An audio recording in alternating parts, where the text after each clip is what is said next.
அனைவருக்கும் வணக்கம். இந்த பதிவில் என்ன பார்க்க போகிறோம்னா, தேய்பிறை சஷ்டி நாளில் நம்ம முருகப்பெருமானை எப்படி வழிபட வேணும், தேய்பிறை சஷ்டி நாளில் முருகப்பெருமானுக்கு நம்ம விரதம் இருந்து முருகப்பெருமானை வழிபட்டால் என்ன மாதிரியான பலன்கள் கிடைக்கும் என்பதை பற்றிய சுவாரஸ்யமான தகவல்களை தெரிஞ்சுக்கலாம். வீடியோவை ஸ்கிப் பண்ணாமல் முழுசாக பாருங்கள். சேனலை இன்னும் சப்ஸ்கிரைப் பண்ணாமல் இருந்தீங்கன்னா சப்ஸ்கிரைப் பண்ணிக்கோங்க. கூடவே இருக்கிற பெல் ஐக்கானையும் கிளிக் பண்ணிக்கோங்க. உங்களுக்கு ஜோதிட ரீதியாக நிறைய சந்தேகங்கள் இருந்துச்சுன்னா இந்த வீடியோவுக்கு கீழே டிஸ்கிரிப்ஷனில் வராகி அம்மன் ஜோதிட நிலையத்தோட தொலைபேசி எண் கொடுத்துருக்குறேன். இந்த எண்ணுக்கு தொடர்பு கொண்டு பேசி பாருங்க. உங்கள் வாழ்க்கையில் இருக்கக்கூடிய அனைத்து பிரச்சனைகளுக்குமே சரியான தீர்வு கிடைக்குங்க. திதிகளில் 6வது திதியாக வரக்கூடியது சஷ்டி திதியாகுங்க. சஷ்டி திதி பார்த்தீங்கன்னா முருகப்பெருமானுக்கு உரிய திதியாகவும் சொல்லலாங்க. இந்த நாளில் நமக்கு என்ன குறைகள் இருந்தாலும் சரிங்க, அதை நீங்கள் முருகப்பெருமானிடம் மனதார வேண்டிக் கொண்டீங்கன்னா அந்த குறைகள் அனைத்துமே நிச்சயமாக நிறைவேறிவிடணும் சொல்லலாங்க. தேய்பிறை சஷ்டி என்பது முருகப்பெருமானுக்கு உரிய திதியாகவும் சொல்லலாங்க. பொதுவாக பார்த்தீங்கன்னா முருகப்பெருமானுக்கு வார விரதம், நட்சத்திர விரதம், திதி விரதம் என 3 வகையான விரதங்களை கடைப்பிடிச்சிட்டு வரங்க. வார விரதம் என்பது வாரந்தோறுமே வரக்கூடிய செவ்வாய்க்கிழமை நாளில் இருக்கக்கூடிய விரதம் வார விரதம்னு சொல்லப்படுது. அதே போல் நட்சத்திர விரதம் என்பது மாதந்தோறும் வரக்கூடிய முருகனுக்கு உரிய கிருத்திகை நட்சத்திரத்தில் வரக்கூடிய விரதத்தை நாம் நட்சத்திர விரதம்னு சொல்லவங்க. அதே போல் திதி விரதம் என்பது முருகப்பெருமானுக்குரிய சஷ்டி திதியில் இருக்கக்கூடிய விரதமாகுங்க. அதே போல் வளர்பிறை சஷ்டி, தேய்பிறை சஷ்டி என மாதத்துக்கு 2 முறை சஷ்டி திதி வருதுங்க. சஷ்டி திதியில் விரதம் இருந்து முருகப்பெருமானை வழிபட்டோம்னா அனைத்து விதமான நலன்களும் வந்து சேரணும் சொல்லலாங்க. அதே போல் தீராத பிரச்சனையில் இருக்கக்கூடியவங்க, திருமணமாகாமல் தள்ளி கொண்டே போயிட்டு இருக்கக்கூடியவங்க, குழந்தை பாக்கியம் இல்லாதவர்களுக்கு குழந்தை பாக்கியம் கிடைக்க, வாழ்க்கையில் தோல்வி மட்டுமே பார்த்துட்டு இருக்கிறவங்களுக்கு பதவி உயர்வு வேணுங்கிறவங்க சஷ்டி விரத நாளில் நீங்கள் முருகப்பெருமானை வழிபட்டுட்டு வந்தீங்கன்னா இந்த அனைத்து விதமான பிரச்சனைகளுக்கும் தீர்வு கிடைக்குங்க.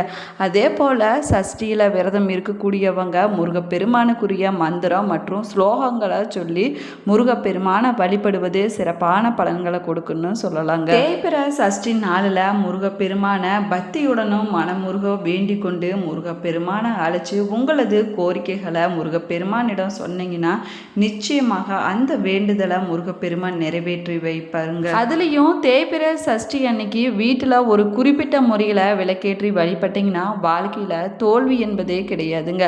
அதே போல் நீங்கள் தொட்ட காரியங்கள் அனைத்துமே வெற்றி கிடைக்கணும் சொல்லலாங்க. அது மட்டும் இல்லாமல் நீங்கள் என்ன வேண்டுதலை முன் வச்சு வேண்டி விளக்கேற்றீங்களோ அந்த வேண்டுதல் நிச்சயமாக முருகப்பெருமான் நிறைவேற்றி வைப்பாருன்னு சொல்லலாங்க. 2025ஆம் ஆண்டு ஜூன் 17ஆம் தேதி தேய்பிறை சஷ்டி விரதம் வருதுங்க. இந்த நாளில் நீங்கள் அதிகாலையில் எந்திரிச்சு குளிச்சு விட்டு வீட்டு பூஜை அறையில் முருகன் படம் அல்லது விக்கிரகம் இருந்துச்சுன்னா அதனை சுத்தம் செஞ்சு வச்சுக்கொள்ள வேணுங்க.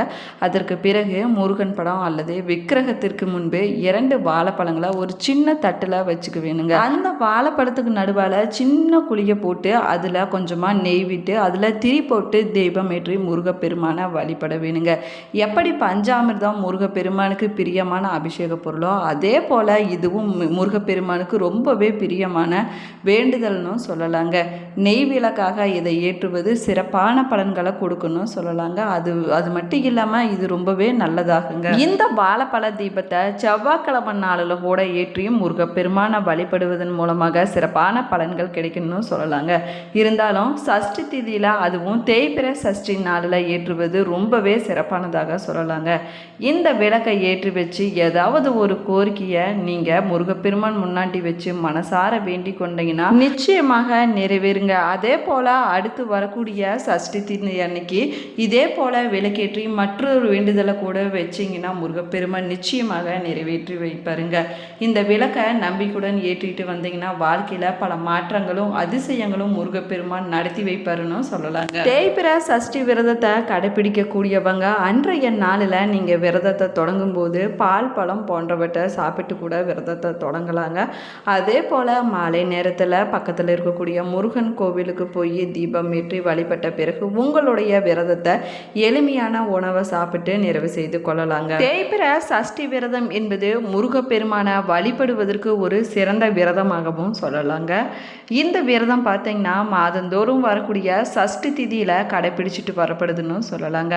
அமாவாசைக்கு பிறகு வரக்கூடிய 6வது நாள் தேய் தேய்பிறை சஷ்டி விரதம்னு சொல்லப்படுதுங்க. இந்த நாளில் நீங்கள் விரதம் இருந்து முருகப்பெருமானை வழிபட்டிங்கன்னா முருகப்பெருமானுடைய அருள் பரிபூரணமாக கிடைக்குங்க. இது வரைக்குமே நம்ம பட்டுட்டு வந்த அனைத்து கஷ்டங்களும் துன்பங்களும் விலகிவிடணும் சொல்லலாங்க.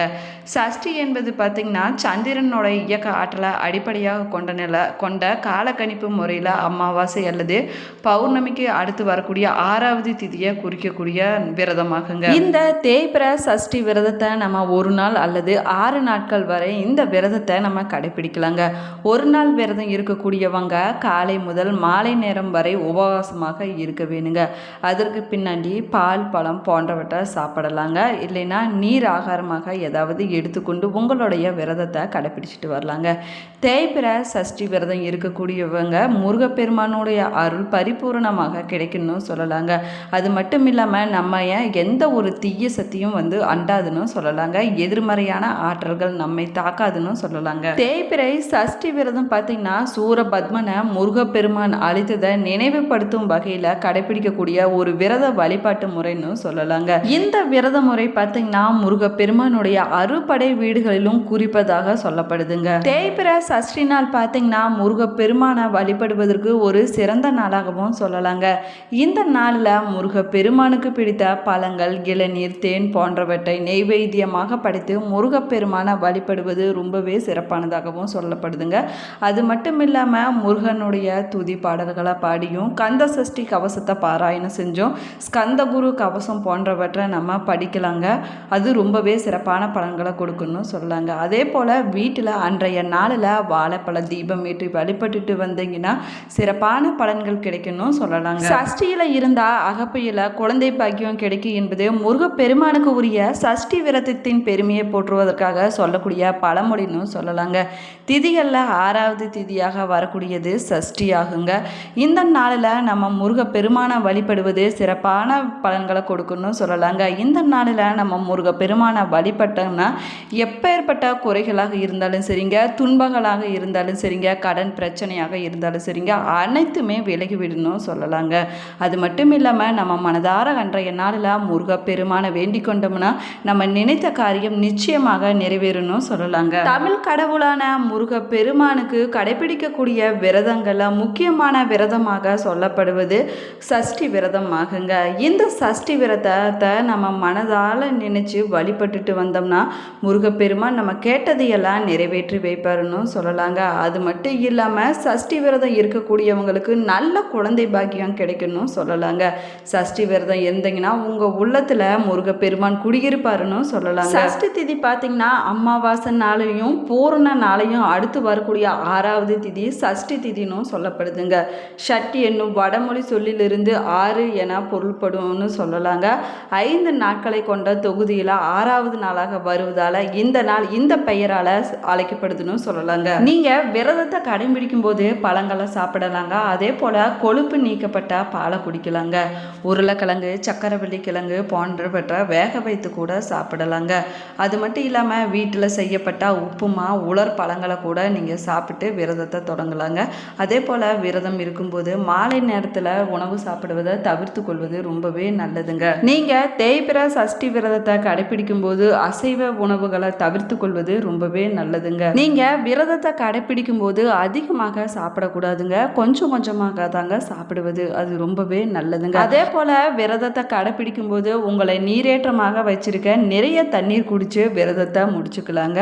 அதே போல் இனிப்பு புளிப்பு காரம் போன்றவற்றை கூட சாப்பிடலாங்க. அதுவும் மெதுவாகத்தாங்க கொஞ்சமாக சேர்த்து கொண்டு சாப்பிட வேணுங்க. நம்ம சஷ்டி விரதத்தை கடைபிடிக்கும் போது தூங்குவது ஒன்றும் தவறொன்றும் கிடையாதுங்க. தூங்குவது என்பது உடலுக்கு ஓய்வு கொடுப்பதற்கான ஒரு இயல்பான செயல்னு சொல்லப்படுதுங்க. எனவே சஷ்டி விரதம் இருக்கும்போது தூங்குவது தவறு ஒன்றும் இல்லைங்க. விரதம் இருக்கும்போது வாழைப்பழத்தை கூட சாப்பிடலாங்க. வாழைப்பழத்தில் பார்த்தீங்கன்னா பொட்டாசியம் கார்போஹைட்ரேட் மெக்னீசியம் நார்ச்சத்து போன்ற சத்துக்கள் அடங்கி இருக்குதுன்னு சொல்லலாங்க. வாழைப்பழத்தை சாப்பிடுவதால் நமது உடலோட ஆற்றல் அதிகரிக்கணும்னு சொல்லலாங்க. அது மட்டும் இல்லாமல் பசியை நீக்கவும் முக்கிய பங்கு வகிக்குதுன்னு சொல்லலாங்க. விரதம் இருக்கும்போது வாழைப்பழத்தை தயிருடன் சேர்த்து கூட சாப்பிடலாங்க. இல்லைன்னா தனியாக கூட சாப்பிடலாங்க. சில சமயத்தில் பாலையும் வாழைப்பழத்தையும் சாப்பிட்டு கூட விரதம் இருப்பாங்க. இந்த பதிவு உங்களுக்கு பயனுள்ள தகவல்களை கொடுத்துருக்குன்னு நினைக்கிறேன். இந்த பதிவு உங்களுக்கு பிடிச்சிருந்தால் லைக் பண்ணுங்கள், ஷேர் பண்ணுங்கள், கமெண்ட் பண்ணுங்கள். இன்னும் சேனலை சப்ஸ்கிரைப் பண்ணாமல் இருந்தீங்கன்னா சப்ஸ்கிரைப் பண்ணிக்கோங்க. கூடவே இருக்கிற பெல் ஐக்கானையும் கிளிக் பண்ணிக்கோங்க. Thank you friends. உங்களுக்கு முருகப்பெருமான் பிடிக்கும் அப்படின்னா முருகனுக்கு அரோகரா, கந்தனுக்கு அரோகரா என்ற வாசகத்தை மறக்காமல் கமெண்ட் பாக்ஸில் கமெண்ட் பண்ணுங்கள். தேங்க்யூ.